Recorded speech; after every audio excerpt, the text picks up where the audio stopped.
Sir ಈ ಸಲ ಎರಡೆರಡು ಮನೆ ಇರೋದ್ರಿಂದ ಒಂದು ನಾಣ್ಯಕ್ಕೆ ಹೆಂಗೆ ಎರಡು ಫೇಸು ಹಂಗೆ ಒಬ್ಬ ಮನುಷ್ಯನಿಗೆ ಟೂ ಫೇಸ್ ಇದ್ದೇ ಇರುತ್ತೆ. ಬಟ್ ರಿಯಲ್ ಫೇಸ್ ಅನ್ನೋದು ಬಿಗ್ ಬಾಸ್ ಒಳಗಡೆ ಹೋದ್ಮೇಲೆ ಅದು ಕಳಚಲೇಬೇಕು. ಅಂದರೆ ಮುಖವಾಡ ಕಳಚಿ ತಾನು ಹೇಗಿದ್ದೀವೋ ಆಗಿದ್ದರೆ ಮಾತ್ರ ಬಿಗ್ ಬಾಸ್ ಒಳಗಡೆ ಇದ್ದು ಬರ್ಲಿಕ್ಕೆ ಸಾಧ್ಯ.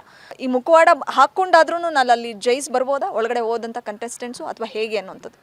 ನೋಡಿ, ಕ್ಯಾಮ್ರಾ ಇದೆ ಅಂತ 2 ದಿನ ಚೆನ್ನಾಗಿರ್ಬೋದು, ನಿಮ್ಮ ಜೊತೆ 2 ದಿವಸ ಚೆನ್ನಾಗಿ ಮಾಡ್ಬೋದು. 3 ದಿನ ನನ್ನ ಕೋಪವನ್ನೆಲ್ಲ ತಾಪಗಳನ್ನು ಇಟ್ಕೋಬೋದು. 4ನೇ ದಿನ ಕಷ್ಟಪಟ್ಟು ಕೈ ಅಮುಕ್ಕೊಂಡು ನಾನು ಹೀಗೆ ಇರಬೇಕು, ಚೆನ್ನಾಗಿರಬೇಕು ಅಂತಿರ್ಬೋದು. ಬಟ್ 5ನೇ ದಿನ ನೀವ್ಯಾರು, ಏನು, ನಿಮ್ಮ ಹೆಂಗೆ ಬೆಳೆದಿದ್ದೀರಾ, ನಿಮ್ಮ ಮನಸ್ಥಿತಿ ಹೇಗಿದೆ, ನೀವು ಬೆಳೆದಿರೋ ಹಾದಿ ಏನು, ನಿಮ್ಮ ಅಪ್ಪ ಅಮ್ಮ ಕೊಟ್ಟಿರ್ತಕ್ಕಂಥ ಸಂದೇಶಗಳು ಯಾವುವು, ನಿಮ್ಮ ಜೀವನದಲ್ಲಿರ್ತಕ್ಕಂಥ ಆದರ್ಶಗಳು ಯಾವುವು, ನೀವು ಯಾವುದನ್ನು ಎತ್ತಿ ನೋಡ್ತೀರಾ, ಯಾವುದು ಒಳ್ಳೆಯದು ಯಾವುದು ಕೆಟ್ಟದು ಅನ್ನೋದನ್ನು ಅಲ್ಲಿ ಕ್ರಮೇಣವಾಗಿ ಫಿಲ್ಟರ್ ಆಗಿ ಬತ್ತಲೆ ಹಾಕೊಂಡು ಬರ್ತೀರಾ. ಆ ಬತ್ತಲೆನೇ ಬಿಗ್ ಬಾಸ್ ಎಲಿಮಿನೇಷನ್ ಆಗ್ತಾ ಬರುತ್ತೆ. ಎಷ್ಟು ಬತ್ತಲೆ ಹಾಕ್ತೀರಾ ಅಷ್ಟು ಎಲಿಮಿನೇಷನ್ ಆಗ್ತಾ ಇರುತ್ತೆ. ಸೊ ಅಲ್ಲಿ ಮುಖವಾಡ ಹಾಕ್ಕೊಂಡು ಬದುಕೋದಿದೆಯಲ್ಲ, ಖಂಡಿತ ಆಗೋದಿಲ್ಲ. So very difficult to live with a face in Bigg Boss. So ನೀವು ಅಲ್ಲಿ ನೈಜವಾಗಿ ಬದುಕಿದಷ್ಟೇ ನಿಮಗೆ ಅಲ್ಲಿ ಜೀವನ ಬದುಕೋಕ್ಕಾಗೋದು. ಯಾಕಂದರೆ ಅಲ್ಲಿ ಸುಮ್ಮನೆ ಕೂತ್ಕೊಳ್ಳೋಕ್ಕಾಗೋದಿಲ್ಲ. ಸುಮ್ಮನೆ ಯಾಕೆ ಕೂತ್ಕೊಳ್ಳೋಕ್ಕಾಗೋದಿಲ್ಲ ಅಂದರೆ, ಒಂದು ಈ ಕ್ಯಾಮ್ರಾ ಇದೆಯಲ್ಲ, ಈ ಕ್ಯಾಮ್ರಾ ಇಲ್ಲಿವರೆಗೂ ಬರುತ್ತೆ ಅಷ್ಟೇ. ಇಲ್ಲಿ ಹೋಗಬೇಕು ಕ್ಯಾಮ್ರಾ ಅಂದರೆ, ಅಥವಾ ಮೈಂಡೊಳಗೆ ಹೋಗಬೇಕು ಅಂದರೆ ಮಾತು ಬರಲೇಬೇಕು, ಮಾತಾಡಲೇಬೇಕು.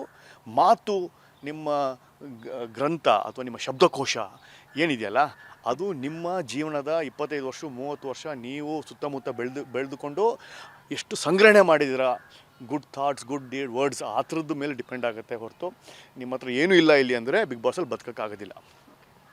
ಸರ್ ಈ ಬಿಗ್ ಬಾಸ್ ಒಳಗಡೆ ಹೋಗೋದಕ್ಕೆ ಈ ಸೋಷಿಯಲ್ ಮೀಡಿಯಾದಲ್ಲಿ ತುಂಬ ಫೇಮಸ್ ಆಗಿರೋ ಅಂದರೆ ವಿಚಾರಗಳನ್ನ ತುಂಬ ತಿಳ್ಕೊಂಡಿದ್ರೆ ಮಾತ್ರ ನಾವು ಸರ್ವೈವ್ ಆಗ್ಲಿಕ್ಕೆ ಸಾಧ್ಯ ಒಳಗಡೆ ಹೋದಾಗ. ಸೊ ವಿಚಾರಗಳನ್ನ ತಿಳ್ಕೊಳ್ದೆ ಹೋದರೆ ಅಲ್ಲಿ ಸುಮ್ಮನೆ ಗೇಮ್ ಎಲ್ಲ ಆಡಿಕೊಂಡು ನಾನು ತುಂಬ ದಿನ ಬದುಕ್ತೀನಿ ಅನ್ನೋದು ಅಥವಾ ತುಂಬ ದಿನ ಸರ್ವೈವ್ ಆಗ್ತೀನಿ ಅನ್ನೋದು ಕಷ್ಟ. ಸೊ ನಿಮ್ಮ ಒಪಿನಿಯನ್ ಏನು ಸರ್? ಬಿಗ್ ಬಾಸ್ಗೆ ಹೋಗ್ಬೇಕಂದ್ರೆ ಏನು ಕ್ವಾಲಿಟೀಸ್ ಇರಬೇಕು ಅನ್ನೋಂಥದ್ದು? ನೋಡಿ, ನಾನು ಹೇಳೋದು ಈಗ ಸ್ವಲ್ಪ ಕಾಂಟ್ರವರ್ಸಿ ಆಗ್ಬೋದು. 2 ಉದಾಹರಣೆ ಕೊಡಬಲ್ಲೆ. ರಘು ಅಂತ ಬಿಗ್ ಬಾಸಲ್ಲಿ ನಮ್ಮಲ್ಲಿದ್ದ, ರಘು ವೈನ್ ಸ್ಟೋರ್, ಅಥವಾ ಇತ್ತೀಚೆಗೆ ಪ್ರಖ್ಯಾತಿ ಪಡೆದಿರ್ತಕ್ಕಂಥ ವಿಕಿಪೀಡಿಯಾ ಇರ್ಬೋದು.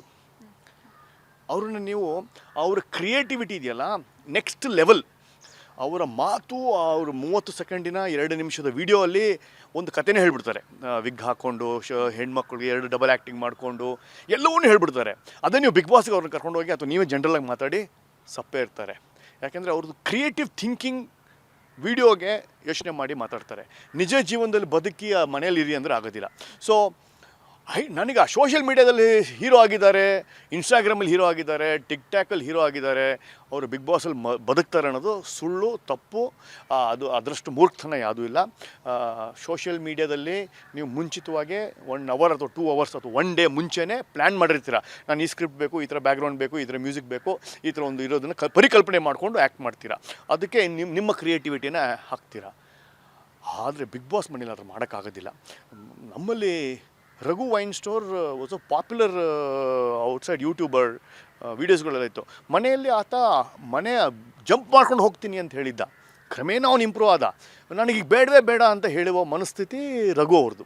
ಸೊ ಆ ರಘು ಮತ್ತು ಈ ಎಕ್ಸಾಂಪಲ್ ಇದೊಂದು ವಿಕಿಪೀಡಿಯಾ ಅವ್ರು ಬರ್ಬೋದಾ ಅಂತ ಹೇಳಿದ್ರೆ ಖಂಡಿತ ಅವ್ರು ಬಂದರೆ ಅವರಲ್ಲಿ ಇರೋಕ್ಕಾಗೋದಿಲ್ಲ ಅಂತ ನನ್ನ ಅಭಿಪ್ರಾಯ. ಇದು ನನ್ನ ಪರ್ಸನಲ್ ಅಭಿಪ್ರಾಯ. I have great respect for Wikipedia and Raghu. I like their content. Guarantee news, ಸುದ್ದಿ ಖಚಿತ, ನ್ಯಾಯ ನಿಶ್ಚಿತ.